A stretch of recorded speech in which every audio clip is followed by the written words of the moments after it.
The wind came off the mountains like it had somewhere to be and no patience for anything in its way. It swept down through Granite Pass in the first week of October 1887, and it hit the small cabin on the shelf of land between the two ridges, the way it always did sideways, finding every gap in the chinking, rattling the lard pail on its hook, pushing cold fingers under the door and along the floor where it could reach the ankles of anyone foolish enough to stand still. Willa Arden was not standing still. She was at the table before first light, the way she was every morning with the lamp turned low and the fire just beginning to take hold in the hearth. She was mending a pair of Cass's work trousers, the ones with the tear along the right knee that she had been meaning to fix for 2 weeks and kept setting aside because there was always something more immediate. There was always something more immediate. That was the nature of this life, and she had understood it before she came here and understood it more completely now. She had come from Missouri 3 years ago. She had been 25, then arriving on the stage with a trunk of seed tin and the kind of composed expression that Cass later told her had unsettled him considerably when he saw it. He had expected someone nervous. He had written to her family and described the land honestly, the shelf between the ridges, the thin soil, the distance from town, and he had expected that honesty to produce in her some visible anxiety when she finally saw the place in person. Instead, she had stepped down from the stage, looked at the shelf and the two ridges, and the small square cabin Cass had built himself from lodgepole pine 3 years before she arrived, and said, "It will do." She did not say it unkindly. Cass had spent a long time thinking about those three words. Now she was 28, and the cabin had a second window and a proper hearth, and Reuben, who was 7 years old and given to finding things. The boy found something new every week. A bird's nest tucked into the woodpile each spring, regular as a calendar. A coin in the creek bed that turned out, after some research in the town of Consequence 40 miles distant, to be a Spanish reel minted sometime in the previous century and deposited in a Montana creek bed by means that no one could satisfactorily explain. Frogs under flat rocks along the creek.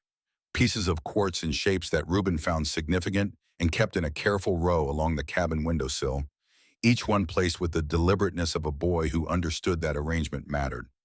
Cass said the boy had a diviner's eye. Willa said he was simply patient in a way that most people were not willing to be. They were both right, and they were talking about different things. The land itself was the problem, and had always been the problem, and would continue to be the problem, regardless of what they called it. The soil on the shelf was thin and stubborn. Cass grew oats and kitchen vegetables, but the oat yield was poor, in most years losing ground to the short season and the cold nights that came too early and stayed too long. The kitchen garden required hauling creek water uphill 50 yards through the summer months, and even then the vegetables grew with a reluctance that felt almost personal. There was a small income from trapping and from selling cured hides to the trading post at Granite Pass, but it was a narrow living, and both of them knew it without needing to say so. Their nearest neighbor was Orrin Prudhoe, 2 miles south, who farmed wheat on ground that was genuinely better than what the Ardens had: deeper soil, more sun, better drainage, and who was not shy about mentioning this fact in the way that people sometimes are not shy about facts that reflect well on them. Prudhoe was not a cruel man. He was simply a man who had good land and had found that having good land was a thing worth noting. Life on the Arden Shelf was not hard in the way that breaks people quickly. It was hard in the way that wears at the edges, slowly finding the small weaknesses and widening them over time, the way water finds the flaw in stone and works at it across years until the stone finally gives. Willa knew this kind of hard. She had grown up watching it work on her parents in Missouri, and she had come west with her eyes open about what she was walking into. What she had not known, what neither of them had known, was what was inside the rock. It was a Saturday in early October when Reuben found the crack. He had been doing what he often did on Saturday mornings when his chores were finished, which was to move along the east-facing granite wall that rose behind the cabin and bordered the shelf on that side, pressing his palms flat against the stone, at different points, the way a doctor might press a patient's side listening for something. What he was listening for, he could not have said. He simply moved along the wall and pressed his hands to it and felt what there was to feel. What he felt at a point roughly midway along the wall's accessible face was warmth. Not the warmth of stone that has been sitting in direct sun. The October sun in Montana did not produce that kind of warmth in rock, and in any case this wall faced east and had been in shadow since mid-morning. This was something else, a faint exhalation, a breath coming from inside the mountain. Reuben pressed his ear against the stone at the same spot and stood very still for a long moment. "There's water in there," he said. Willa was at the woodpile 10 yards away, stacking split logs against the coming winter. She looked at her son with one hand still on a piece of wood and considered the statement. "You're imagining things," she said. She said it without conviction because she had learned not to dismiss Reuben's findings too quickly. His record was better than most. Cass was at the corner of the cabin, repairing a section of the chinking that the wind had worked loose. He heard the exchange and looked up. He watched Reuben press his palm flat against the stone again, this time with the focused attention of a boy who has already made up his mind. Cass set down his tools and walked over. He pressed his own hand to the rock face at the spot Reuben indicated. The stone itself was cool. October granite in Montana was cool. But he moved his hand slightly, following some instinct he couldn't have named, and found the place where the rock face was not entirely rock face, where a vertical line ran from somewhere near his knee, upward to well above his head, a crack perhaps 7 feet tall at its tallest point, wider in the middle than at the top or bottom, the width of a man's shoulders at its broadest. From this crack came air. Not cold air, which was what the mountains should have been producing in October. Something else. Something damp and faintly mineral, the way a creek smells before you can see it. That particular combination of water and stone, and something living below the surface that announces a water source before any visual evidence presents itself. Cass put his face to the gap and breathed it in slowly, the way you breathe when you're trying to identify something, and you know that rushing the process will lose you the thing you're trying to find. He stood back up and looked at the crack for a moment. "Willa," he said without turning around, "come here and tell me what you smell." She set down the wood she was holding and came across the yard. She did not hurry. Willa rarely hurried, which was not because she was slow, but because she had a particular relationship with information. She preferred to arrive at it at her own pace and with her full attention. She came and stood beside him and bent toward the crack in the rock and breathed. She straightened up. She looked at the crack with the particular expression she wore when she was working out a problem she did not yet have all the pieces to. It was an expression Cass had learned to recognize and to wait on because it was usually followed by something worth hearing. "Water," she said. "Warm water." Cass nodded. That was what he had thought. Reuben, who had been watching both of his parents with the patient intensity of a boy who has just been told he was imagining things and is now watching the evidence present itself, was already trying to slide himself into the crack, sideways, one shoulder forward, the way you enter a space that was not designed for human entry.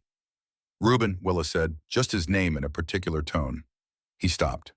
They stood there for a moment, the three of them, looking at the crack in the east-facing wall in the early October morning, with the wind coming through the pass behind them and the smell of mineral water coming from the dark inside the mountain. Cass was running through the practical considerations. There were always practical considerations. They had wood to split and a harness that needed repair and a half-finished letter to Willa's mother in Missouri that had been sitting on the table for 9 days, because there was always something more pressing than correspondence. A gap in a rock face was not on any list. It was not a task that had a place in the sequence of tasks that kept a shelf farm running through a Montana winter. And yet, the warmth of that air against his face in the middle of an October morning, the mineral smell of it, the way it was entirely out of place in that granite wall, entirely inconsistent with everything he knew about this piece of ground, which he had walked and worked and studied for 3 years and thought he understood. It had lodged in him somewhere behind the sternum. He could not put it down. "Tomorrow morning," he said finally, "I'll trim the lantern wick and we'll have a look. If it's nothing, it's nothing." "If it's nothing, it's nothing," Willa agreed. Reuben looked at both of them with the composed expression of a boy who has already decided it is not nothing and is simply waiting for the adults to arrive at the same conclusion. That evening, Cass trimmed the wick on the lantern and cleaned the glass until it threw a clean circle of light. He did not mention the crack at supper. Willa did not mention it either. But in the morning when Cass came in from the outhouse before first light, he found a coil of good rope sitting on the bench by the door that had not been there the night before. He looked at it. He looked at Willa, who was at the fire starting the morning porridge. He did not ask why the rope was there. He picked it up and put it over his shoulder. They went to the crack after the morning chores were done, the three of them, the lantern lit, and the rope over Cass's shoulder, and Reuben moving ahead at the pace of a boy who has been waiting since yesterday and has no intention of being patient any longer. Cass went first with the lantern. He turned sideways at the crack and eased himself in one shoulder, leading the stone pressing against his chest on one side and his back on the other, cool and dry and smelling faintly of deep rock and thyme.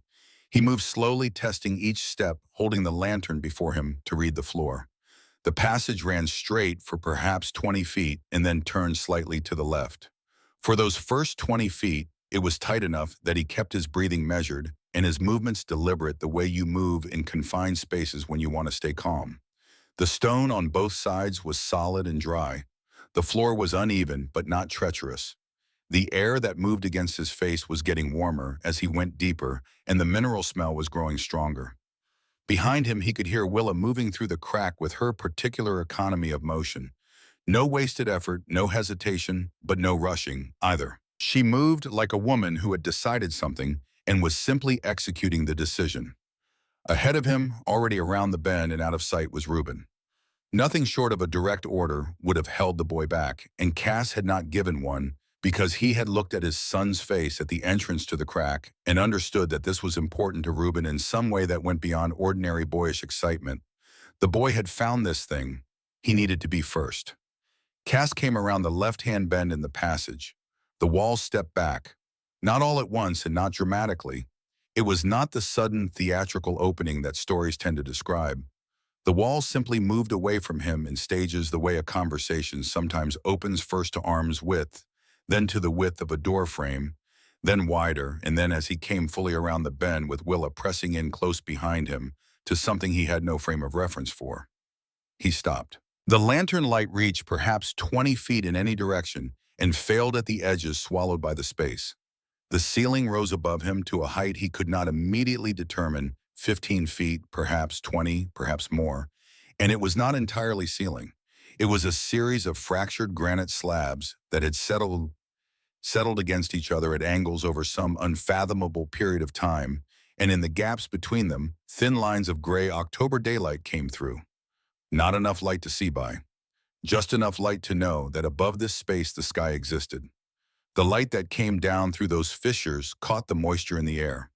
The whole space had a faint luminosity that was nothing like lantern light and nothing like daylight and nothing like any combination of the two that Cass had ever experienced. It was something that existed between those things, something that required both the stone above and the water below to produce something that this particular crack in this particular mountain had been making for longer than there had been anyone to see it.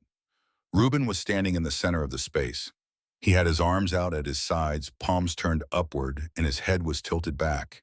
And he was looking up at the fissured ceiling with an expression that Cass, in the years that followed, would spend considerable effort trying to describe to people who had not been there, and would eventually stop trying, because the words he reached for were never adequate to the thing they were reaching for.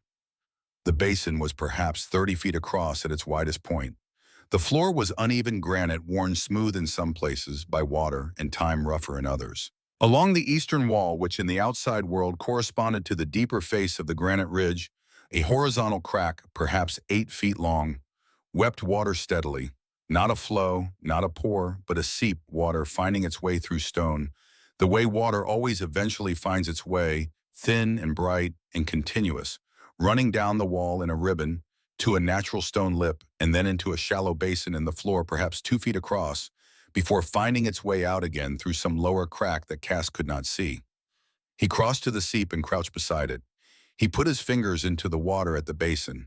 It was warm, not hot, not the scalding heat of a thermal spring, but warm, the temperature of creek water in high summer, the temperature of something that has been sitting in the sun for hours. And it was October. Outside, the temperature at night had dropped to the low 20s for the past 2 weeks. The ground in the low spots was already showing frost at dawn. He looked at Willa. Willa was already crouching beside him. She cupped water in both hands and held it for a moment, feeling the temperature, and then she brought it to her lips and tasted it with the careful attention she brought to things that required careful attention. She tilted her head in that considering way. "Iron," she said, "and something else. Not bad." She paused. "Just strong." Cass tasted it. She was right. There was a mineral weight to it, a quality of the earth that it had moved through, but underneath that something clean, something that had been filtered through more stone than a human being could comfortably imagine, and had emerged on the other side, still drinkable, still clear, still fundamentally water, in the way that water is, water regardless of what it has passed through. Along the north wall, the rock had been worked at by water and time into a series of deep ledges, natural shelves at varying heights, each one roughly level, each one between 18 inches and 3 feet deep. They looked in the lantern light almost constructed, almost deliberate, as if the mountain had been getting the space ready for something. The air in the basin was mild, not the warmth of a fire which is directional and temporary. Something else, the steady ambient warmth of deep stone that has been absorbing and releasing geothermal heat for longer than the territory had been surveyed or named or thought about by anyone. It settled around them like a room that has been heated all day and holds the warmth after the fire has been banked. Cass stood in the middle of it and felt it on his skin and breathed it into his lungs, and after 3 years of cold nights on the shelf above, 3 years of fires that never quite drove the chill from the corners, 3 years of sleeping under every quilt they owned, and still waking cold at 3 in the morning, the warmth felt almost unearned, like something given rather than something made. Near the base of the eastern wall, close to the seep, Reuben had found a patch of green. It was a low mat of some small-leafed plant, ground-hugging and dense growing in the damp mineral clay that had accumulated at the base of the seep wall over what must have been years or decades. It had no business being alive this far from sunlight. It had no business surviving in a granite cave in October in Montana. And yet there it was, green and purposeful, fed by the mineral water and the warmth rising from the stone below, doing exactly what living things do when conditions allow, persisting, expanding, reaching toward whatever light was available. Reuben was crouching over it with one finger extended, poking it gently, as if he needed physical confirmation that it was real. "It's alive," he said. "It's actually growing." Willa looked at the plant from where she stood. "Some things," she said quietly, "find a way." What Reuben did not see, because his attention was entirely on the green plant at the base of the seep wall, was what his mother did in the minute that followed. Willa's right hand moved to the pocket of her work coat.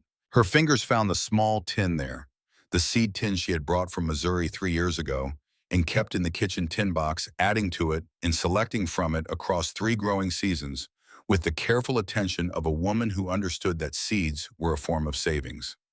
She had not planned to bring it this morning, or she had not consciously planned it. The distinction she felt was worth examining. Her fingers found the tin and opened it by feel, without looking, without drawing it from her pocket. She selected several seeds she would know later that she had taken 7 mixed varieties, the herbs she had been planning to start in the cabin window this winter. She closed the tin and returned it to her pocket.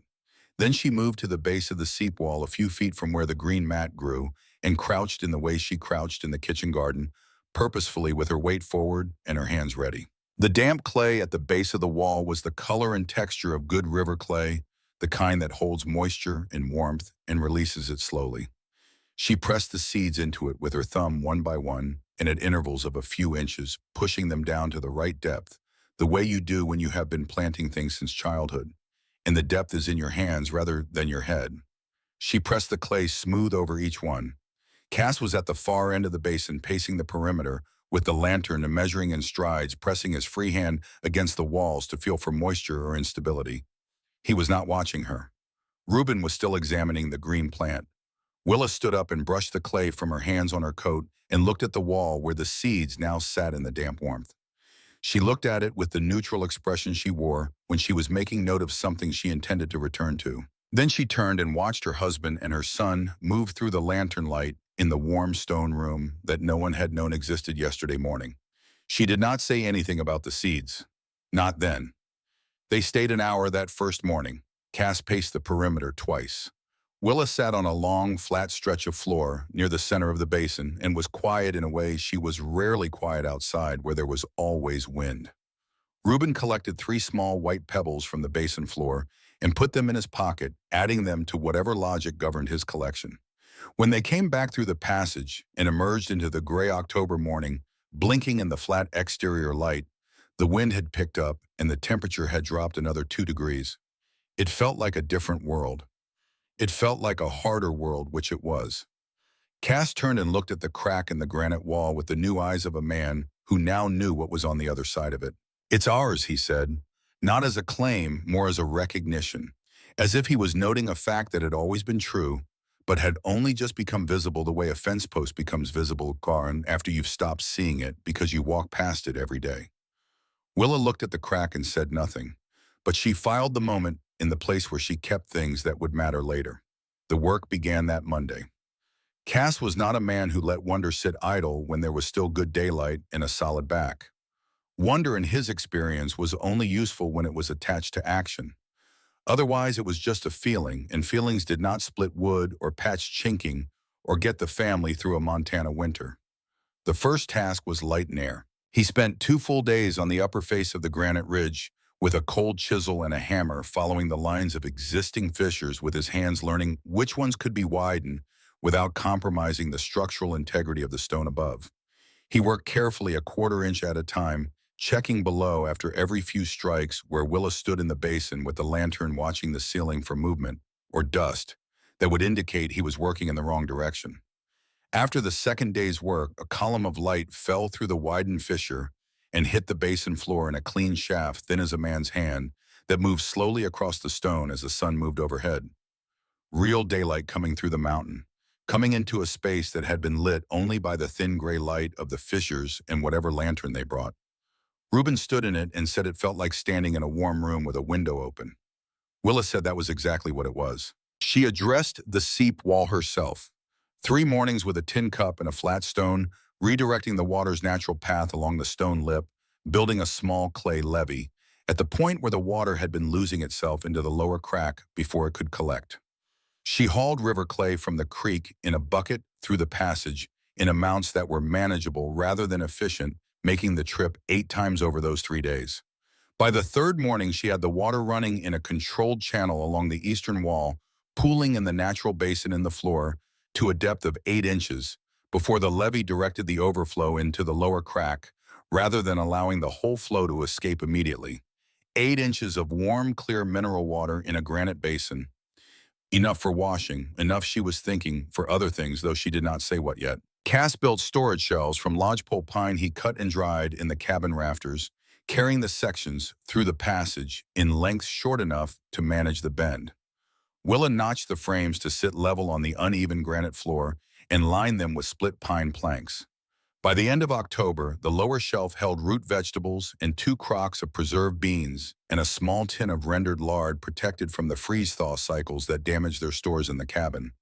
The upper shelf held their winter supply of dried meat, the full season's trapping yield, hanging in the still, mild air, where it would cure cleanly rather than alternately freezing and thawing on the cabin rafters. It was the first time since they had built this place that their winter provisions were genuinely protected. The sleeping nook was Cass's idea and concept, and Willa's execution in practice, which was how most things went between them. Against the western curve of the basin wall, where the warmth of the stone was most constant, they built a low platform of planks on pine legs to keep the bedding off the cold granite floor. Willa stitched a curtain from a blanket that had worn through on one side, hanging it from a rod of bent wire so that the sleeping area was curtained off from the rest of the basin. She put their second set of bedding behind the curtain, the good quilts her mother had sent from Missouri, and a folded sheepskin for Reuben. The first night they slept in the basin, Reuben was asleep before Cass had finished trimming the lantern wick. Willa lay on her side in the darkness after the light was out, listening to the sound of the seep. It was a very small sound, continuous and even without variation, without interruption. Just the steady tick of water finding its way through stone, the same sound it had been making for however long this place had existed before they found it. "It sounds like rain," she said quietly into the dark to Cass, without any of the trouble rain usually brings. Cass, who was already half asleep, said, "That's about right." She lay still and listened to the water and felt the warmth of the stone around them and thought about the seeds she had pressed into the clay wall 3 weeks ago, which she had been checking every few days on her own quietly without mentioning it to anyone. She was thinking about them now. In the first week of November, Reuben ate his breakfast porridge sitting cross-legged on the basin floor, watching the column of light that Cass had widened move across the stone above him. He had been rearranging his white pebble collection, which now numbered 11. He set them in a line along the edge of the sleeping platform and then looked at them with the critical eye of a curator considering an installation. "Papa," he said, not looking up from the pebbles, "do you think anybody else in the whole territory has a place like this?" Cass was at the passage entrance, fitting a plank shelf at the wider section where Willa had decided she wanted a preparation area, a working surface where she could sort and cut before carrying things out to the cooking fire, since she had correctly identified that cooking smoke would collect in the ceiling fissures and cause problems they did not need. He was quiet for a moment before he answered. "No," he said, "I don't believe they do." Reuben considered this. He moved one pebble slightly to the left, then moved it back. "Good," he said. On the 15th of November, Orrin Prudhoe rode up to the shelf with his eldest son to return a saw Cass had lent out in September. He found Cass working at the granite face with a cold chisel, widening a secondary fissure he had identified as a potential second light source, and asked with the direct puzzlement of a practical man confronted with something he cannot immediately categorize what on earth he was doing. Cass looked at the crack in the wall. He looked at Prudhoe. He looked at the crack again. He made a decision. "Come and see," he said. Orrin Prudhoe was a man who had built his life on the application of honest work to good ground and who did not distribute compliments carelessly or often. He stood in the basin for 4 full minutes without speaking, which was longer than Cass had seen him go without speaking in any previous context. He looked at the fissured ceiling and the column of light in the seep wall, in Willa's curtained sleeping nook, and the full winter stores on the pine shelves. Then he said, "Lord Almighty, Silas." He caught himself. "Cass," he said. "Lord Almighty, Cass." That was when Cass understood that what they had was not remarkable only to themselves. Word moved through a valley the way water moves, finding its own level, getting into places you would not expect it, going around obstacles by changing direction rather than stopping. By December 3, families knew about the basin. By January, 2 more. Cass managed it carefully, bringing people through on his own terms, an afternoon visit where he took them through the passage and showed them the seep in the shelves and the column of light. They stood in the mild air and looked at the curtained sleeping nook in the mineral water pool and went home with something changed in their expressions. Something that took a day or two to settle into words, if it settled into words at all. Not everyone came away convinced that the change was good. Harlan Voss had ranched 6 miles north of the pass since 1871, 16 years, which in his telling of his own history was a tenure that conferred a particular kind of authority.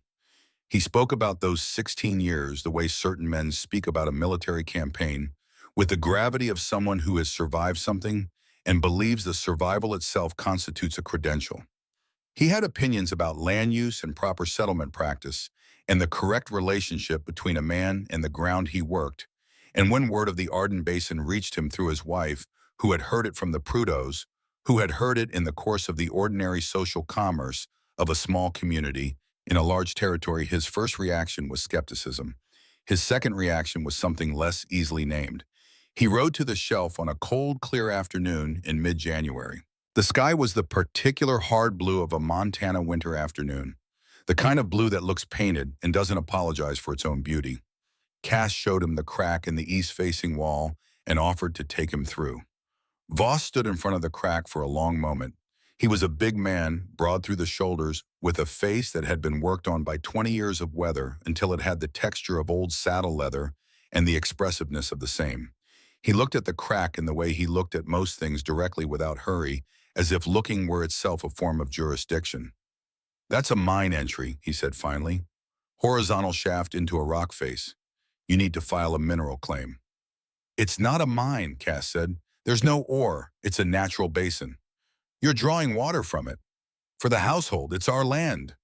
"Your cabin claim is on the shelf above Tkayam," Voss said. He said it with the even quality of a man who has already looked something up.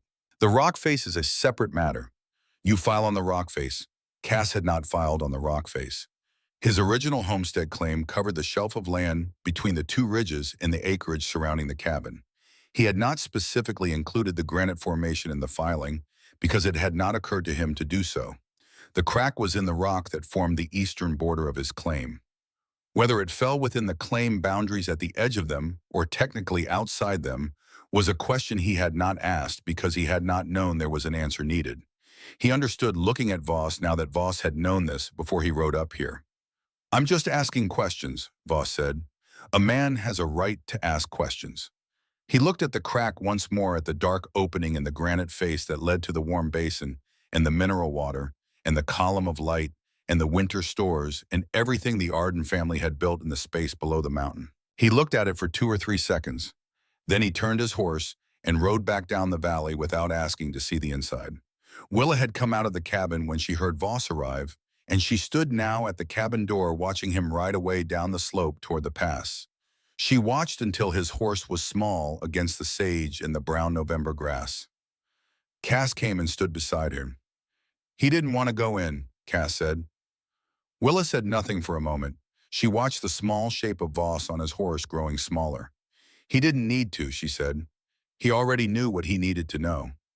Cass looked at her. "That boundary question," he said. "I hadn't thought about it." "I know," Willa said. She turned and went back inside, and her voice, when she spoke again from inside the cabin, had the particular quality of someone making a mental note about something they intend to attend to very soon. "I've been thinking about it," she said, "for about 15 minutes now." That evening after supper, after Reuben had been settled in the basin sleeping nook, with his pebble collection arranged along the platform edge and the curtain drawn, Willa sat at the cabin table with the lamp turned up and a sheet of paper in front of her.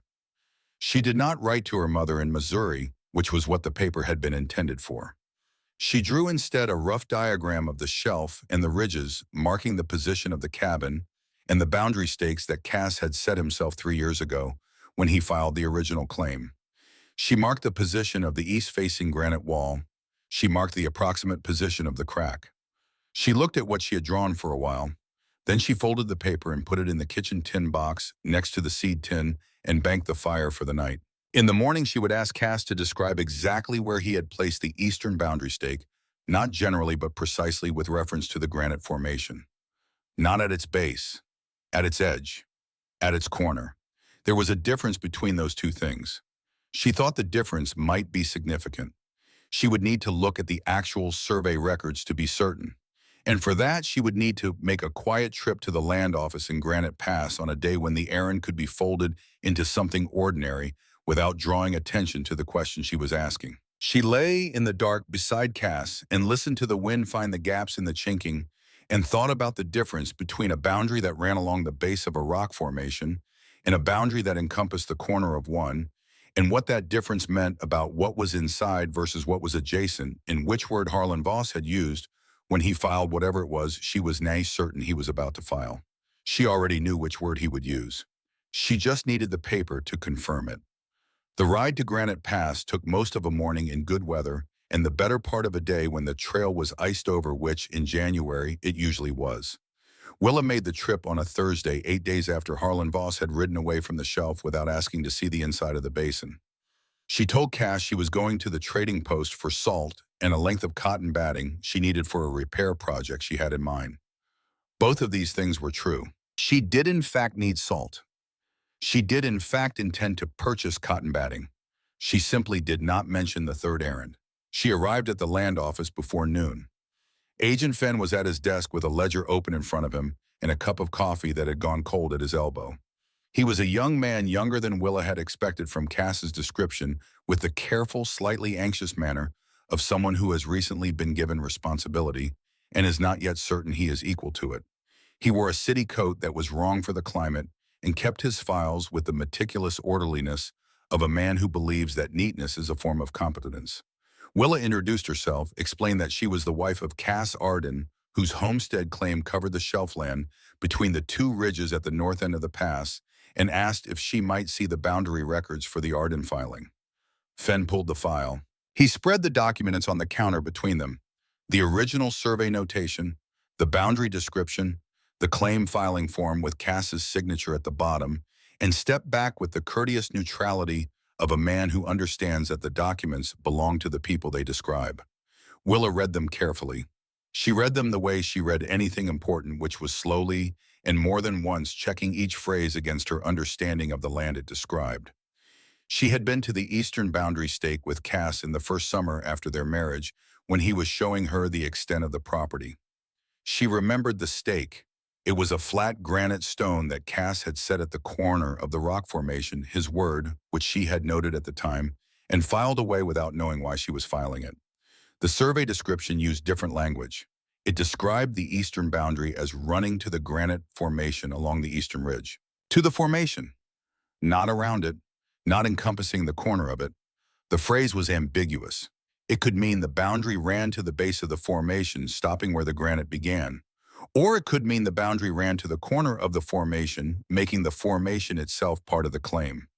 The survey stake's position, which Cass had set at the corner, not the base, suggested the second interpretation. But the written language read quickly, and by someone inclined to read it a particular way, could support the first. Harlan Voss was a man who had spent 16 years reading land documents. He would read it the first way. Willa asked Fenn as casually as she could manage, while still getting a precise answer whether she might have a copy of the survey document.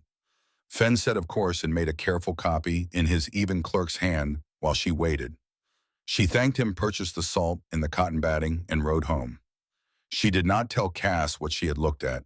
Not yet. She had not yet finished working out what she had found, and Willa did not report on things she had not finished working out.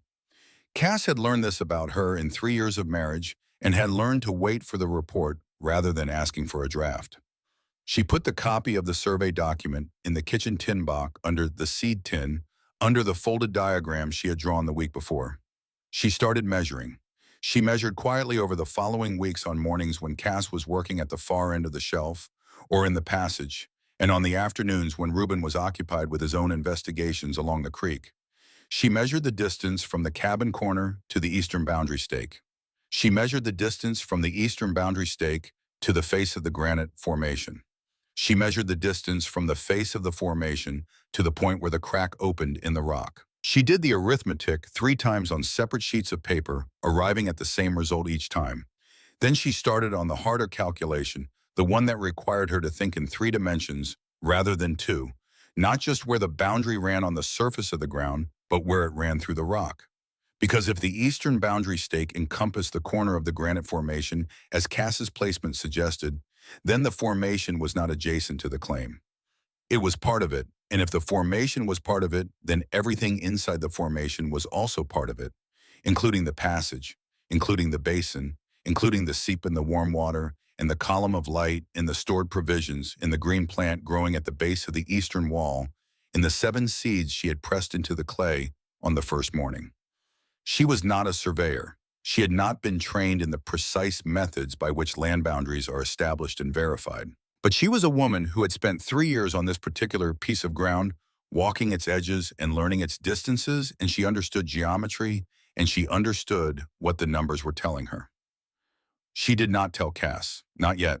There was one more thing she needed to understand before she said anything to anyone, and that was what Harlan Voss was likely to do and when he was likely to do it. Because the boundary question was only a problem if Voss identified it and acted on it. And Voss had ridden away from the shelf without asking to see the inside of the basin, which meant he already knew something he had not been told, which meant he had already done some looking of his own. She waited. The 4th of February came in cold and clear the sky, the hard pale blue of deep winter, the temperature at dawn not above 10 degrees. The Prudhoe boy arrived at the cabin before 8 in the morning on a horse that was blowing hard from the ride. He was 14 years old and had the apologetic manner of a young person delivering news he wishes he did not have to deliver. Willa met him at the door. He handed her a folded note from Agent Fenn and said he was sorry, ma'am, which she thanked him for and meant. She told him to take his horse to the lean-to and let it blow out, and she would have a bowl of something warm ready by the time he came back in. She read the note at the table.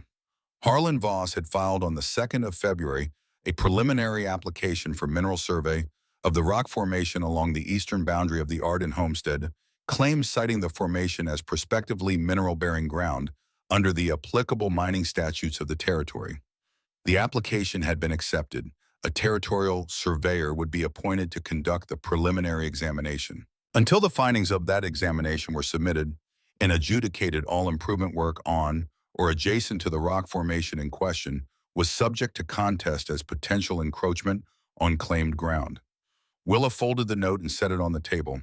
She sat with her hands folded on the table in front of her, looking at the folded note for perhaps 2 minutes. Reuben came in from the basin where he had been arranging his pebble collection. He looked at his mother's face and at the note on the table and understood in the way children understand things, they have not been told that something had happened. "Is it bad?" he asked. "It's a problem," Willa said. "Problems have solutions. Go find your father." Cass came in from the upper shelf where he had been working on a section of fence line that needed resetting before the spring thaw made the post holes unpredictable. He read the note. He read it again. He set it down on the table and stood with his hands on the back of the chair and looked at the wall. The Prudhoe boy ate his bowl of stew at the corner of the table and kept his eyes on the bowl, which was the correct instinct. Cass sent him back with a reply to Fenn that he would come to town by the end of the week. When the boy had gone, Cass sat down across from Willa and laid out what the note meant in practical terms, which he had been working out on the ride down from the fence line. The application created legal standing. The survey would determine whether there was a mineral basis for the claim. If the surveyor found no mineral content, which there was none, the basin held warm water and geothermal warmth, not or the claim would fail. But during the interval between the application and the survey, finding any work the Ardens did on the rock formation could be contested as encroachment on ground that was the subject of an active mineral claim. They would have to stop work on the passage improvements. The secondary fissure Cass had been planning to widen, the additional shelf brackets, all of it suspended. And if the surveyor finds no mineral content, Willa said following the logic, the claim fails. Yes. And we proceed with the boundary amendment. Yes, if Voss doesn't find another angle in the interval. Willa was quiet. She looked at the folded note on the table. She looked at it with the expression she wore when she was measuring the distance between where she was and where she needed to be. "He didn't go inside," she said. Cass looked at her. "What, Voss? When he came in January, he looked at the crack and he rode away. He never asked to go inside." She paused. "He filed on the rock formation, not on what's inside it, because he doesn't know what's inside it. He knows there's a crack in the face of the rock, and he knows you haven't filed on the rock face, and that's what he's working with." Cass waited. "He used the word adjacent," Willa said. "In the application, adjacent to the eastern boundary." Cass looked at the note. He had not caught the specific word. He found it now. Adjacent. He looked up at Willa. She was looking back at him with an expression that was not quite satisfaction and not quite certainty, but was somewhere between those two things in the territory of a woman who has been working on a problem for several weeks and has arrived at an answer she has not yet finished verifying. "How long has he known about the boundary question?" Cass asked. "Long enough to file before we could amend," Willa said, "which means he probably looked at the survey records before he rode up here in January. He came to confirm what he already suspected, not to learn something new." Cass sat back. He was a man who worked from lists and from the concrete facts of physical labor, and the kind of thinking Willa was describing, the careful, layered advance planning of it, the gap between what Voss appeared to be doing and what he was actually doing, sat in a different part of his mind and required more time to process. "What do we do?" he said. Willa looked at the folded note one more time. "We wait for the survey," she said, "and we don't stop working. We just work on the things that are clearly inside our existing claim. The cabin, the shelf, the fence line." She paused. "And we make sure we understand exactly where our boundary is before anyone else gets to define it for us." She stood up and went to the kitchen tin box on the shelf above the hearth. She took out the seed tin. She took out the folded diagram. She took out the copy of the survey document that she had asked Fenn to make for her 3 weeks ago, on the Thursday when she had ridden to town for salt and cotton batting, and one other thing she had not mentioned. She laid the survey copy on the table in front of Cass. "I've been looking at this," she said. "I have some questions about where exactly you place the eastern stake. I need you to think carefully before you answer." There was something else happening in the basin that Willa had been sitting on for 2 weeks, in which the arrival of Fenn's note now made it necessary to share.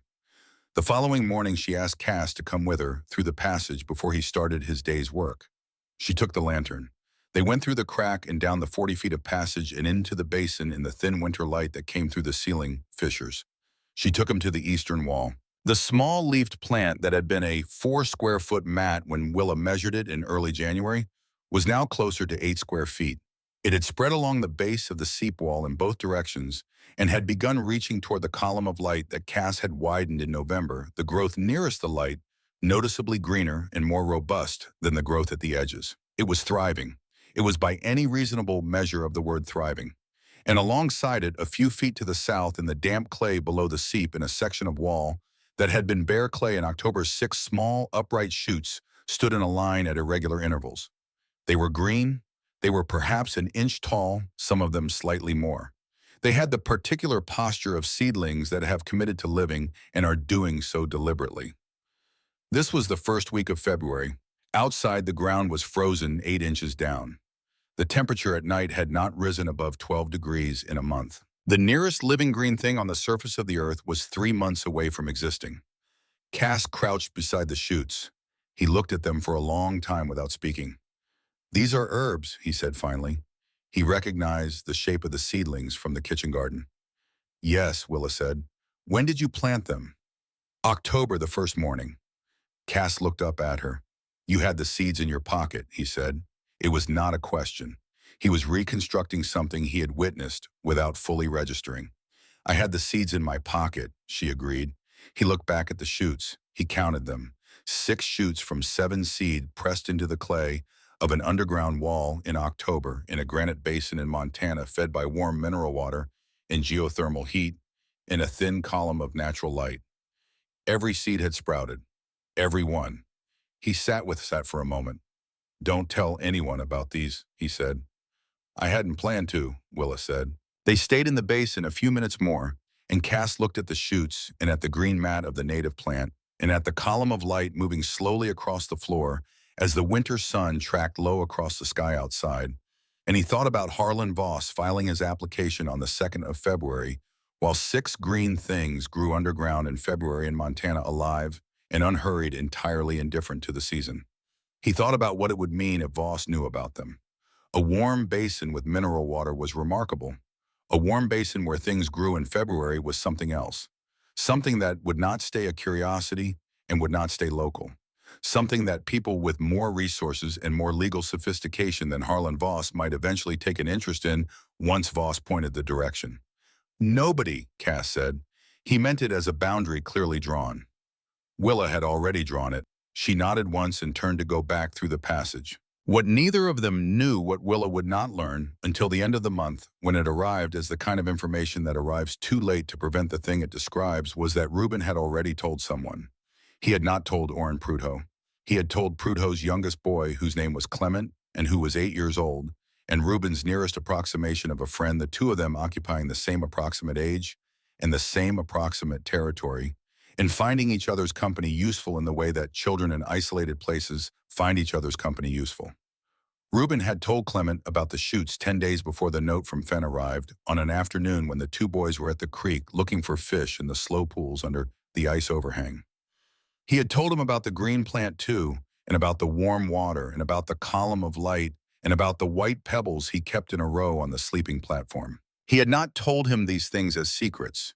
He had told him the way you tell a friend about something that astonishes you, which is to say without reservation or strategy, because astonishment wants to be shared. Clement Prudhoe had gone home that afternoon and told his father. Orrin Prudhoe was a decent man who did not intend to cause harm. He had also sometime in the last week of January shared a meal with Harlan Voss at the trading post in Granite Pass, in the way that men who live near each other and have no particular quarrel share meals when they find themselves in town at the same time.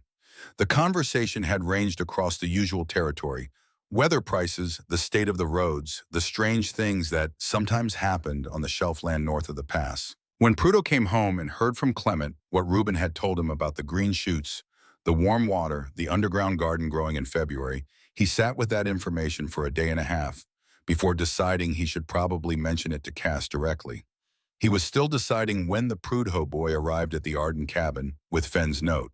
Willa learned about Clement's knowledge on a Wednesday, 2 weeks after the note arrived, when Prudhoe rode up himself and told her with the manner of a man who is not sure how much damage he has done, but suspects it is more than he would like what Clement had told him and when. She thanked him for telling her. She did it without coldness, because coldness would not help anything, and Prudhoe was not the source of the problem. He was simply a conduit, as Voss had likely intended him to be when the conversation at the trading post touched on the curious things happening at the Arden place. After Prudhoe rode away, she stood in the yard for a moment in the cold. If Voss knew about the shoots and she had to proceed as though he did, his application took on a different character. It was not just a move against an unregistered rock face. It was a move against something that had demonstrated in February in Montana the capacity to grow food. That changed the value calculation entirely. That changed who else might eventually become interested. She needed to move faster than she had planned. She went inside, took the survey copy and the diagram and the 3 separate sheets of arithmetic from the kitchen tin box and spread them on the table. She sat down and looked at them. She had been 90% certain. She needed to be certain enough to say it to Cass and then say it to Fenn and then say it to a territorial surveyor who would have a legal notebook and a professional obligation to record what she said and test it against the physical evidence on the ground. She picked up the pencil and started the calculation a 4th time from the beginning, more slowly than before. The preliminary survey was scheduled for the 5th of March. Fenn sent word by post that a territorial surveyor named Allgate would make the examination and submit findings within 30 days of the visit. Until Allgate's report was filed, the boundary amendment process was suspended. Cass rode to the land office the following week and came home in the late afternoon and ate supper without speaking much. He was not a man who dramatized his interior states, but Willa could read the weather in him the way she could read weather in the sky by the quality of the light in certain specific places. She read what was in him now as something close to helplessness, which was not an emotion he had much practice with. She let him eat. She let Reuben tell them both about a hawk he had watched hunt along the creek all morning, which he described with the forensic detail of a boy for whom attention is its own reward. She let the evening settle. After Reuben was asleep in the basin, he had been sleeping there most nights since November, preferring the warmth and the sound of the seep to the cabin. She lit the lamp and put the papers on the table. "Sit down," she said to Cass. "I want to show you something." She had been building toward this for 6 weeks. She had measured and calculated and recalculated, and she had gone back to the eastern boundary stake 3 times to recheck the distance from the stake to the corner of the formation with a length of rope she had knotted at regular intervals to serve as a measuring line. She had done the arithmetic until she was as certain as a person without a surveyor's instrument could be. She walked Cass through it slowly. The original Arden claim boundary on the eastern side, the placement of the boundary stake at the corner of the granite formation, which Cass confirmed as she had expected him to confirm, because he was the one who had set it and he remembered the setting of it. The measurement from the stake to the corner of the formation. The measurement from the corner to the face. The direction and depth of the passage. "The passage runs into the formation horizontally," she said. "It doesn't go past the formation, it goes into it. And the formation itself," she pointed to the numbers on the paper, the calculation she had done 4 times, "sits inside the claim boundary on all sides. The stake is at the corner, not the base, the corner." Cass looked at the numbers. He looked at the diagram with its careful markings. He was a man who understood physical space and physical measurement. He had built the cabin set, the fence posts, paced every acre of his claim on foot across 3 years, and he read what Willa had put on the paper with the authority of someone who has walked the ground it describes. Voss filed on adjacent ground, he said. He was working it out as he said it. He filed on a mineral survey of ground he described as adjacent to your eastern boundary, Willa said. Not inside it. The formation is inside the boundary. The formation is part of the claim. The basin is inside the formation, which means there's no adjacent ground to survey, Cass said. There's no adjacent ground to survey. He sat back. He looked at the numbers for a long time. He was checking them the way he checked his own work, not doubting, but confirming, giving the evidence its full weight before accepting it. "You've been working on this since January," he said. "Since the day after he rode away without going inside," she said. He was quiet for a moment. "The stake is definitely at the corner," he said. "I set it there because the corner was the natural point of reference. The formation has a definite corner. You can see it from the south approach. I used it as the marker." "I know," Willa said. I know you did. Cass looked at the diagram and the numbers one more time. Then he looked at his wife, who was sitting across the table from him with her hands folded in her lap and her expression composed, and even the same expression she had worn when she stepped off the stage 3 years ago, and looked at the shelf and the ridges and the small square cabin and said, "It will do." Tomorrow morning, he said, "I'm going to ride to Fenn's office. Take the copy of the survey and take my calculations." Willa said, "Don't take the originals. Keep those here. What if Fenn doesn't agree with the numbers? Then you ask him to do the arithmetic himself. He's a methodical man. If the numbers are right," she paused, "and they are right," she said it without emphasis as a simple fact, "he'll arrive at the same place." Cass nodded. He folded the survey copy and the calculations together and set them beside his hat at the door so he would not forget them in the morning. He looked at the hat and the papers for a moment before he blew out the lamp. "You've known this for weeks," he said. "Not an accusation. Something else, which is—" "I needed to be certain before I said anything," Willa said from the dark. "I needed to know it wasn't wishful thinking." There was a silence that held the sound of the wind outside and the distant, barely audible sound of the seep below the rock. "How certain are you?" Cass said. "Certain enough to say it to Aldgate," she said, "with the measurements on paper and the stake in the ground." That was enough. Cass had learned over 3 years what Willa's levels of certainty meant in practical terms. When she said she was certain enough to say a thing to someone official, she meant she had already accounted for the ways she might be wrong and had found none that held. He lay in the dark and listened to the wind and thought about riding to Fenn's office in the morning. Cass rode out before first light. Willa watched him go from the cabin door, then turned back inside and went to the basin. She went through the passage in the gray pre-dawn without the lantern because she had made the passage enough times now that her body knew. It knew the angle of the slight left bend, knew the place where the floor dropped half an inch and you had to adjust your step, knew the width at the narrowest point and how to carry herself through it without thinking. She came into the basin in the thin fissured winter light. She went to the eastern wall. She crouched at the base of the seep where the 6 shoots stood in their line. In the weeks since she had shown them to Cass, they had grown. Not dramatically, this was February, and even in the warmth of the basin growth was measured and deliberate. But they had grown. They were an inch and a half tall now, most of them, and the 2 closest to the column of light were beginning to show their second set of leaves. She looked at them for a long time. She thought about Harlan Voss, who had spent 16 years on this ground and believed he understood it. She thought about the land agent in his city coat and his meticulous files. She thought about Aldgate, the territorial surveyor, riding out on the 5th of March with his measuring chains and his professional notebook, not knowing yet what the numbers were going to tell him. She thought about the word adjacent, a word chosen with care by a man who had done his homework and believed he had found the gap. A word that was going to turn out to be wrong, not through any trick, not through any argument, but through the simple, patient physical fact of where Cass had set a granite stone in the ground 3 years ago, before the basin was found, before Voss was interested, before any of it mattered. A man sets a stake at the corner of a rock formation because the corner is the natural point of reference. He does not think about what that means for anything that might be inside the rock.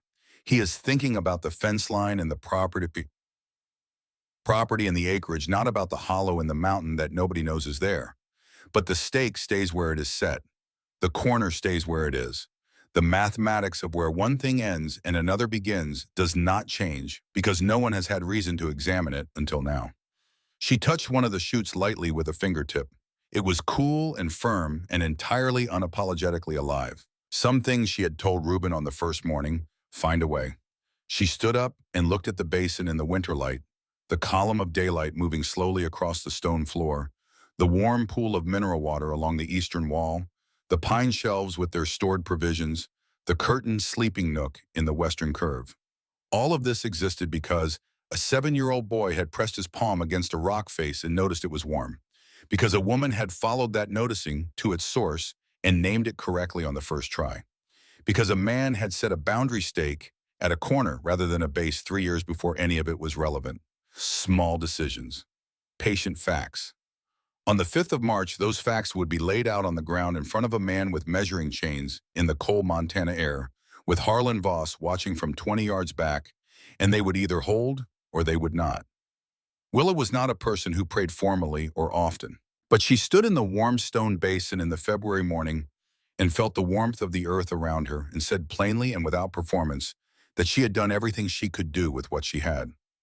The rest was the ground itself which did not lie, and the numbers which did not lie, and the stake in the corner of the rock formation that Cass had set 3 years ago for the simplest possible reason, and which was now the most important object on the property. She went back through the passage and started breakfast. Outside, the wind was moving hard through the pass, cold and purposeful, the way it always was. Inside the mountain, behind the crack in the granite wall, the shoots stood in their line and grew.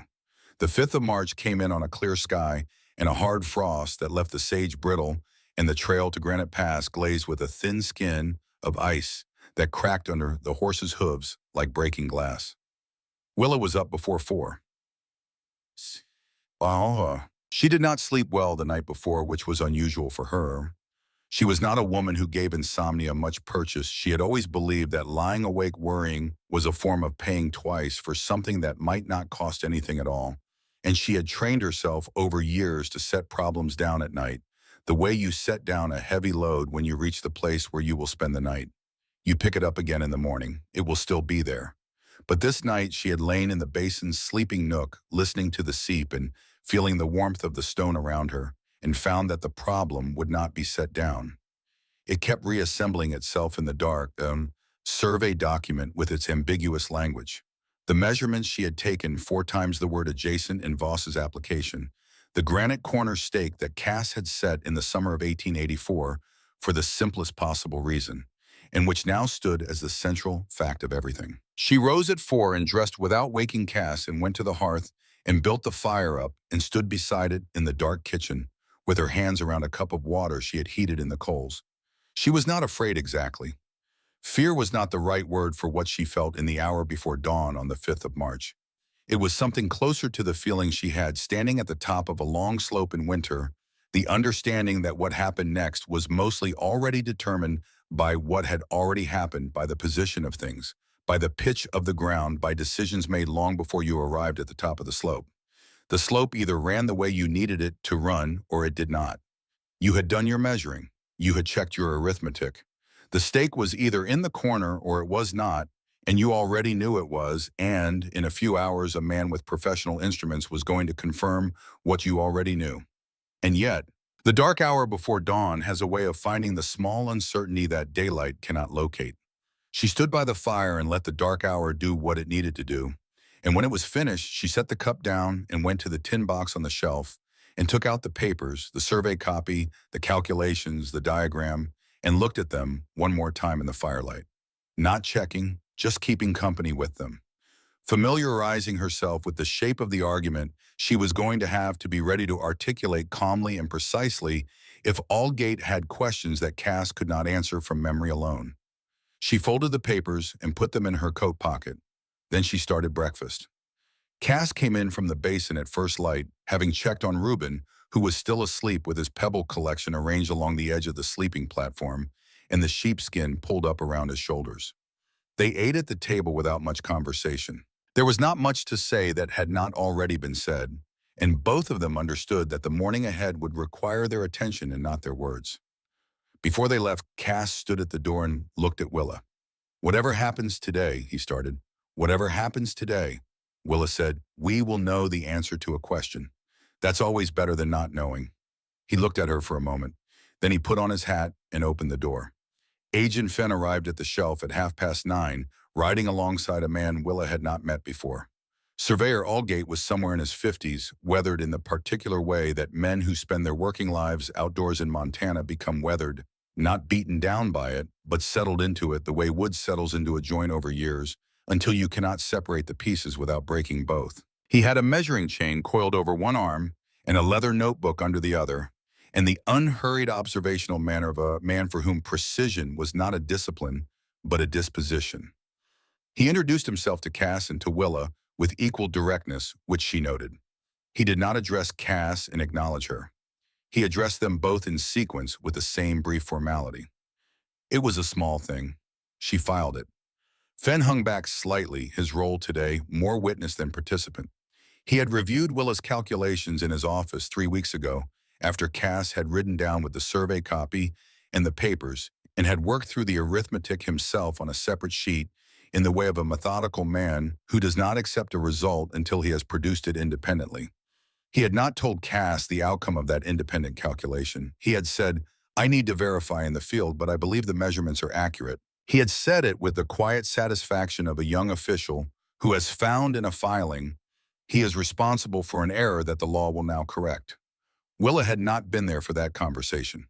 Cass had reported it to her word for word, which she appreciated, and she had heard in his telling of Fenn's words. "I believe the measurements are accurate, the particular quality of a man who has checked someone else's work and found it sound." Now they were in the field, and the field would speak for itself.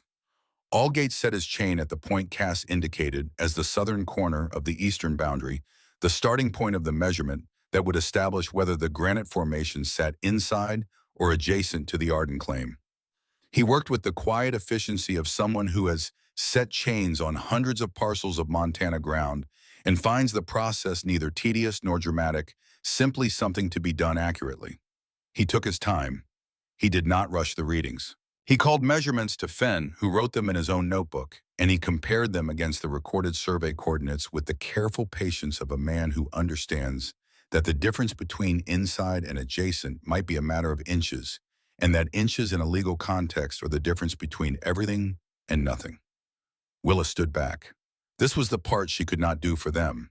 She had done the measuring she could do with a knotted rope and a careful eye in 4 separate attempts at the arithmetic.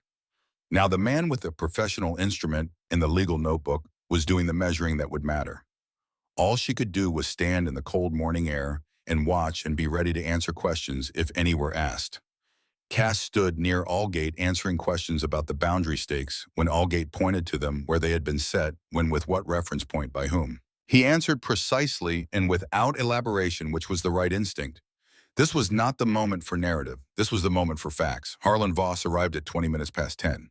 He came up the trail from the south on his big gray horse, the one he rode when he wanted to make an impression, and he pulled up at the edge of the property, not crossing the line, but as close to it as a man can stand without crossing, and sat there with his hands on the saddle horn and watched. He had not been invited. There was no mechanism by which he could be excluded from observing a survey of ground he had filed on, and everyone present understood this. He said nothing when he arrived. He simply took his position at the boundary and observed with the stillness of a man who has decided that watching is itself a form of presence. Willa looked at him once. He was looking at Allgate in the measuring chain, not at her. His face held the controlled expression of a man managing something he does not want visible. She looked away.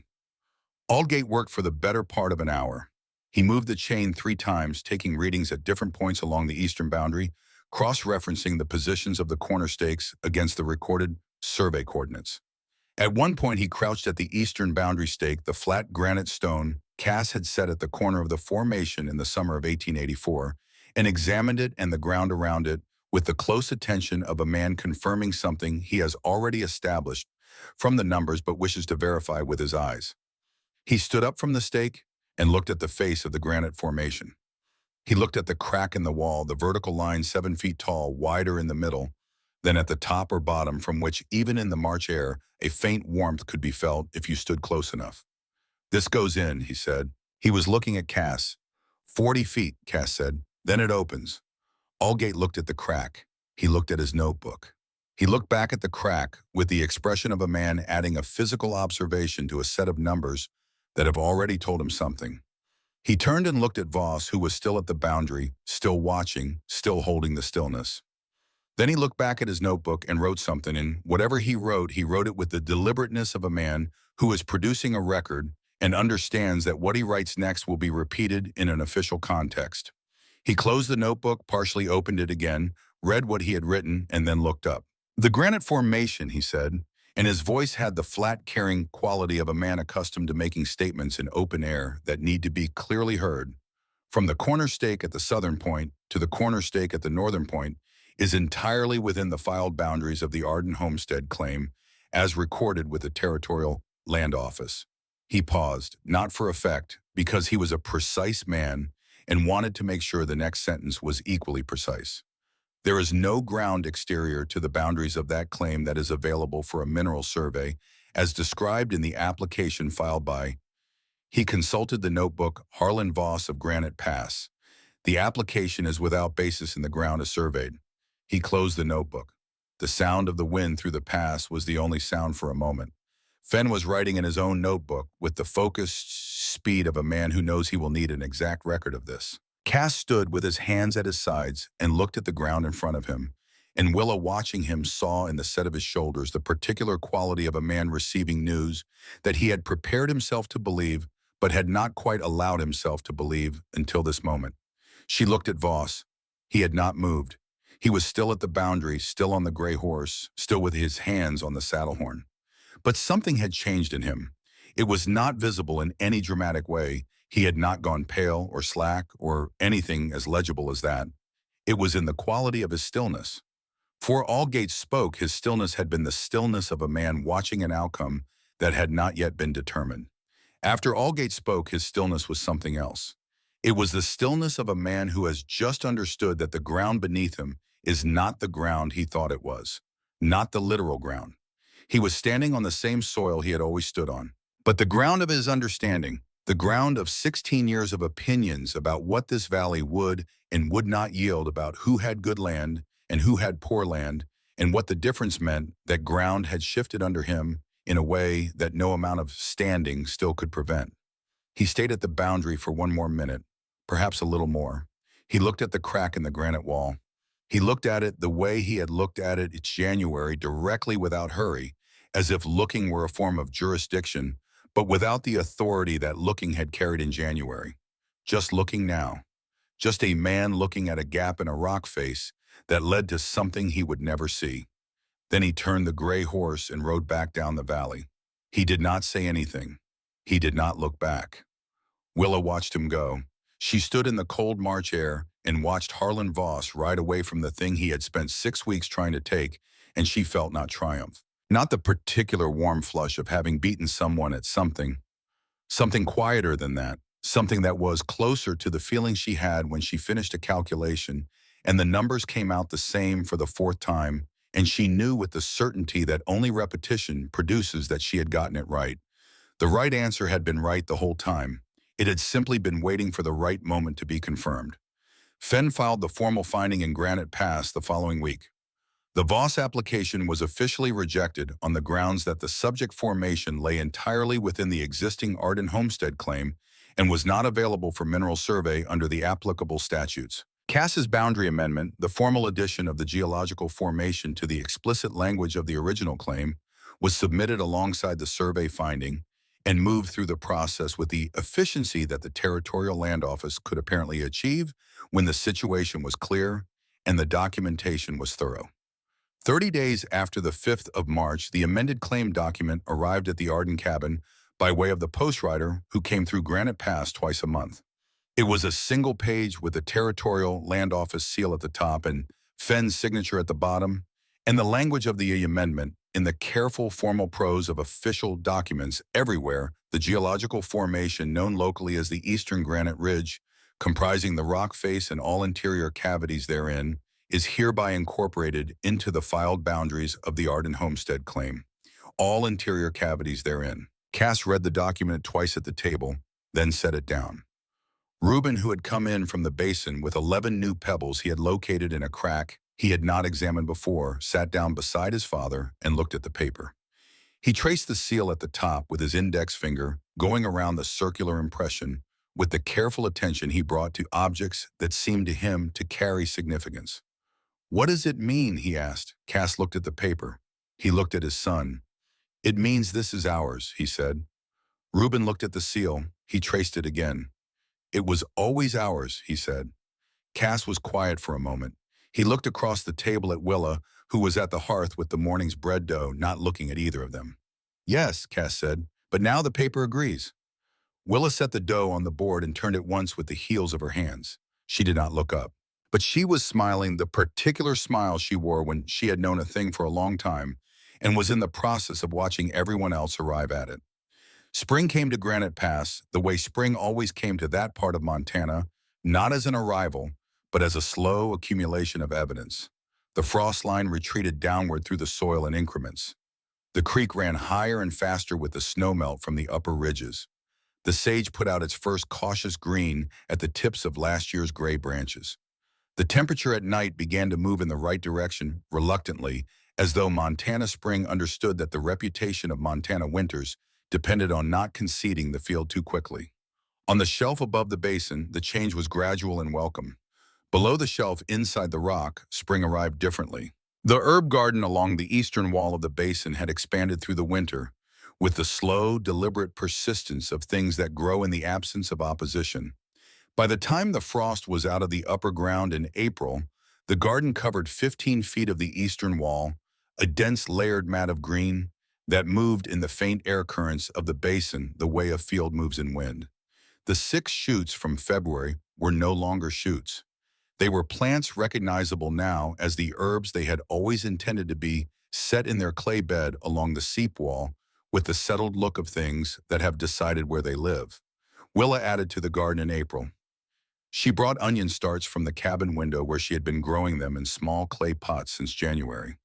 She brought a trial row of radishes pressed into the clay in a line below the herb plants. And she brought carefully wrapped in damp cloth from the cabin to the passage to the basin 3 tomato seedlings she had started indoors 6 weeks earlier. Small and fragile looking, the kind of plant that is not yet committed fully to its own existence and needs to be persuaded. She planted them against the eastern wall below the column of light in the warmest and most directly lit section of the basin. Cass watched her plant them with the skeptical affection of a man who has learned not to bet against his wife's instincts, but cannot entirely suppress the voice that knows tomatoes do not grow in Montana mountain granite caves. Tomatoes, he said. Tomatoes, Willa confirmed. In there. The light is adequate. The temperature is consistent. The mineral content of the water will need to be managed, but I've been watching how the herbs respond to it, and I think I understand the balance. Cass looked at the seedlings in their new home against the stone wall. You've been thinking about this all winter, he said. Since November, she said, when you widened the column. He thought about that. What made you think of tomatoes specifically? Willa pressed the last of the clay firm around the final seedling's base and sat back on her heels. Because everyone in this valley says you can't grow tomatoes here, she said. The season is too short. The nights are too cold. She looked at the seedling. I wanted to see if the valley was right about that. By May, the onions were established and the radishes had come up in a clean line, and the herbs were beginning to produce in quantities that Willa could use in the kitchen, carrying them through the passage in small bundles and hanging them from the hooks above her preparation shelf to dry. The basin had the smell of a garden in the morning green and mineral, and faintly earthy layered over the underlying stone smell that was always there. The Prudo family came in May, all 6 of them, the 4 children ranging in age from Clement at 8 to the eldest daughter at 14. The children moved through the basin with the barely contained excitement of people who have been told about something extraordinary and are now experiencing the gap between the description and the reality, which is always wider than the description suggested. Clement Prudhoe stood at the herb garden for a long time looking at the plants with the particular expression of a boy who told someone about them in October and is now seeing what they became. He did not say anything. He just looked. Orrin Prudhoe stood at the base of the seep wall and watched Willa tend the tomato plants, staking one that had grown faster than its root system could entirely support, adjusting the clay around another's base to improve the drainage, and was quiet in the way he had been quiet on his first visit, when he had stood for 4 minutes without speaking, and then said, Lord Almighty. How are they doing? He asked, meaning the tomatoes. Growing at, Willa said. All 3. He watched her work. You're going to get fruit, he said. He said it not as a compliment, but as a recognition, the same tone a farmer uses when he looks at another farmer's field and sees something working that he understands from the inside. That's the intention, Willa said. He was quiet for another moment. You know what this valley has been saying about your ground, he said. About the shelf, about what it will and won't do. I know what it's been saying, Willa said. She was focused on the stake she was driving a small pine splint, driven at an angle to support the faster-growing plant without crowding the one beside it. It was wrong, Prudhoe said. Simply, without performance. The way a man who has been wrong about something says so when the evidence is in front of him and there is no reasonable alternative. Willa set the stake and pressed the clay firm around its base and did not respond immediately. She was thinking about the word wrong and what it described. In this case, not a malicious wrong, not a willful wrong, just the ordinary wrong of people who look at a piece of ground and reach a conclusion based on what they can see and do not imagine what might be below what they can see. The valley was wrong about the shelf in the way that Harlan Voss had been wrong about the boundary, not through bad faith, but through the failure of imagination, through the refusal to look at the same ground twice. The valley was working with what it could see, she said. Prudo looked at the basin around him, the column of light, the garden, the curtained sleeping nook, the mineral water pool, the warm air in the stone room in May that made the spring air outside that feel like a different climate entirely. Can't argue with that, he said. The Alderson family came in June from the north end of the valley, a couple, and their 3 grown children who farmed wheat on ground that was better than the Arden shelf, but not as good as the Prudo place, and who had heard about the basin through the network of ordinary communication that connects people in isolated places. They stood in the basin and with the same expression that everyone stood in the basin, with the expression of people who have been told something and are now in the process of upgrading their understanding of what told is.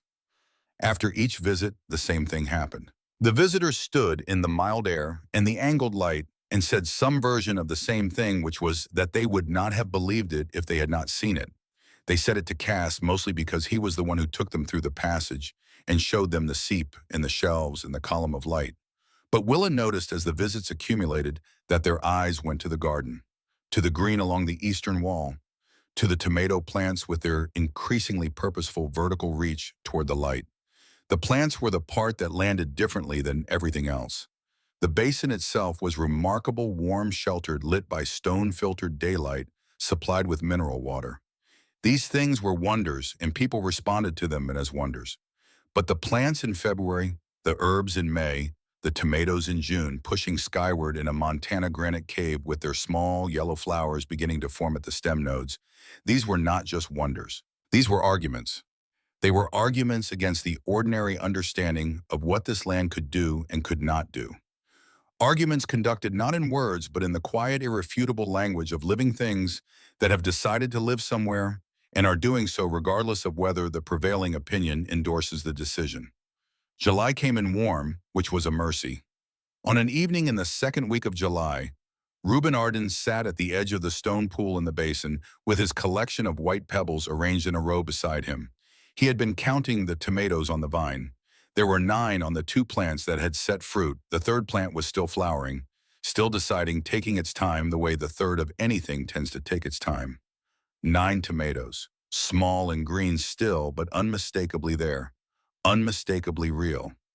He counted them twice, which was his habit with things he wanted to be certain of. The column of light from the widened fissures above had shifted to the particular gold of late afternoon, the light that comes in at a low angle and changes the color of everything. It touches, turning the gray stone warm, catching the moisture in the air above the pool, and making it briefly visible, lighting the garden along the eastern wall so that each leaf stood out separately with its own shadow behind it. Reuben sat in this light with his pebbles in their row and his count of 9 tomatoes and listened.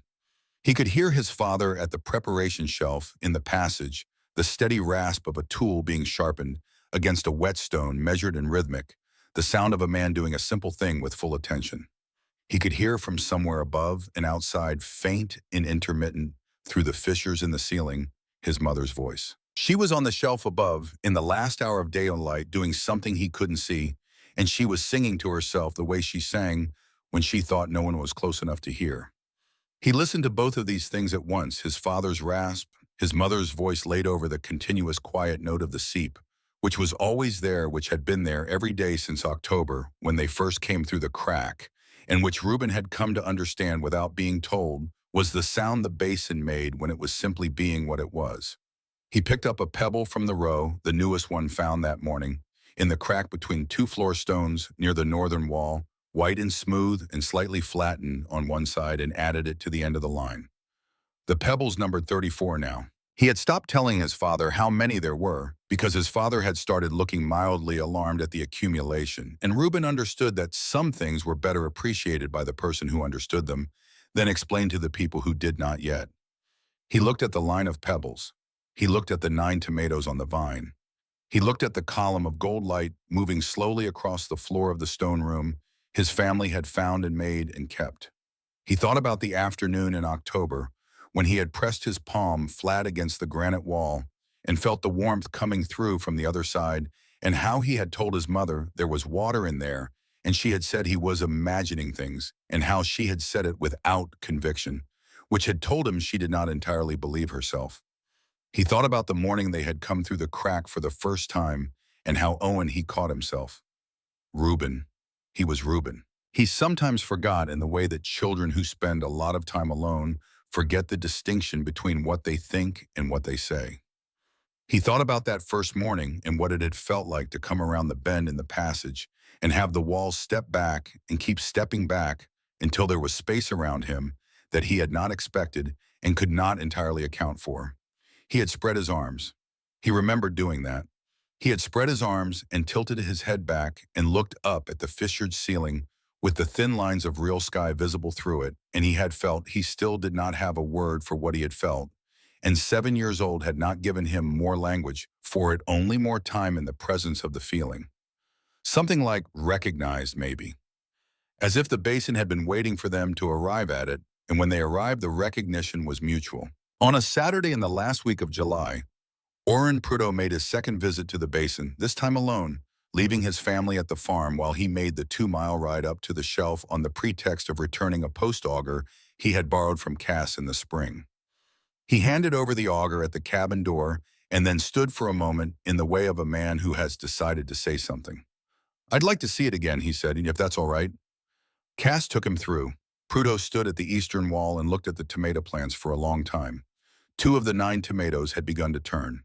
They were small, smaller than the tomatoes Prudhoe grew in his kitchen garden, in good years, in his deeper soil, in his more favorable aspect. But they were red.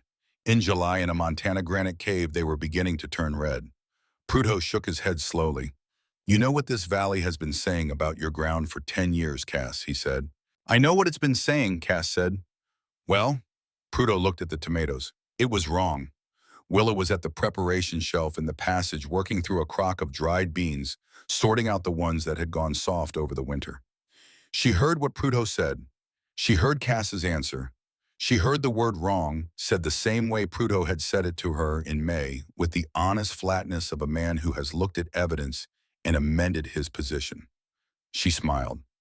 Not the social smile that she wore in company, the polite and moderate expression of a woman managing a visit. This was the other one, the private smile that no one saw unless they were standing in just the right place at just the right moment. The smile of a woman who has known a thing for a long time and is listening to the last person in the relevant circle arrive at it. She sorted another handful of beans and set the soft ones aside. The amended claim document stayed on the cabin table for 2 days after it arrived because neither Cass nor Willa quite moved it. It occupied a place on the table the way important things sometimes occupy space, not in the way and not forgotten, simply present, available to be looked at. On the second evening, Cass folded it and put it in the tin box with the survey copy and Willa's calculations and the folded diagram she had drawn the week after Voss rode away in January. He put all of these things in together, the legal document and the working papers, and closed the lid. He thought about what they had been separately: a survey copy, a series of measurements, a rough diagram, drawn by a woman who had seen something others had missed and spent 6 weeks making certain she had seen it correctly before she said a word to anyone. None of these things had looked like power when she assembled them. A copy of a document, a knotted rope, 4 sheets of arithmetic. They had looked like patience. He put the tin box back on the shelf above the hearth where it lived, and he went to find Willa, who was in the basin checking the tomatoes in the last light, as she did every evening now, with the careful attention of a person watching something they have wagered on finally deliver. He stood at the entrance to the basin and watched her move along the eastern wall, checking each plant, with her hands adjusting a stake here, pressing a little clay there. She moved the way she moved through everything, without excess, without performance, with the full weight of her attention on the thing in front of her. He thought about the morning she had arrived on the stage from Missouri. The trunk, the seed tin, the composed expression. He had expected to unsettle her with the poverty of what he had to offer. She had stepped off and looked at the shelf and the ridges and the small square cabin and said it will do. And she had been right, and she had known she was right, and she had spent the 3 years since then quietly making sure that she continued to be right in ways that he had only partially understood at the time and was still arriving at. The seed tin she had brought from Missouri, the seeds she had pressed into the clay on the first morning in the pocket of her coat without saying a word. The copy of the survey document she had asked Fenn to make for her on a Thursday in January when she went to town for salt and cotton batting, and one other thing she had not mentioned. The 4 separate calculations, each one producing the same answer, each one checked against the physical evidence of the stake in the corner of the rock formation. She had been doing all of this from the beginning, from before Voss arrived, from before there was a problem to solve. She had been thinking about this ground and what it meant and how it was bounded and what was inside it and what that might matter. She had been thinking about all of this while Cass split wood and mended harness and worked from his lists. She had been doing what she always did, which was to see clearly and early and then wait for the moment when what she had seen was needed. "Willa," he said. She looked up from the tomato plant. "The third one's flowering again," she said. "The one I thought we might lose in March. It's put out 3 new flowers." He looked at the plant. 3 small yellow flowers at the tip of the main stem, catching the last of the column's gold light. "It was always going to be all right," he said. He was not sure saying it whether he meant the tomato plant or something larger. Both, perhaps. The same sentence serving 2 things at once the way the right sentence sometimes does. Willa looked at the flowers. "I thought so," she said. "I just needed to give it the conditions and wait." She moved to the next plant, checking the base where the clay met the stone, and Cass stood at the entrance to the basin in the warm evening air of the stone room and listened to the seep and watched his wife work and thought about what it meant to have the right person beside you in a piece of ground that everyone else had written off. It meant you looked at it twice. It meant you pressed your palm against the rock and noticed the warmth. It meant you carried the seed tin in your pocket on the first morning before you knew whether it would matter because you had already decided to be ready. On the last evening of July, the basin held the accumulated warmth of the longest days of the year, the stone having absorbed and stored the summer heat the way it absorbed and stored everything slowly, completely, without waste. The column of light had gone gold and then deep amber and was fading now, the angle of the evening sun dropping below the fissures in the ceiling so that the basin was returning to its ordinary illumination, the thin gray-blue light that filtered through the stone on its own terms. Reuben was still at his place by the pool, his pebbles in there lying beside him. Cass had come back through the passage and was somewhere above on the shelf tending something before the light failed entirely. Willa was in the passage finishing the beans. The seep ran its continuous patient note. The tomatoes on the vine, each of them, 2 already turned the rest on their way, held the last of the amber light on their small curved surfaces. The third plant, the one that had taken its time, showed its 3 yellow flowers at the tip of the main stem open and unhurried, entirely committed to what they were doing. Reuben added 1 more pebble to the row. 35 now. He would find more. The basin had an apparently inexhaustible supply of white stones in its floor cracks and wall joints, which he had come to understand as its own kind of generosity, the ground offering up what it had in the form available to it, which was not always the form you would have thought to ask for, but which turned out, when you paid attention to it, to be exactly sufficient. The stone was warm under his hands.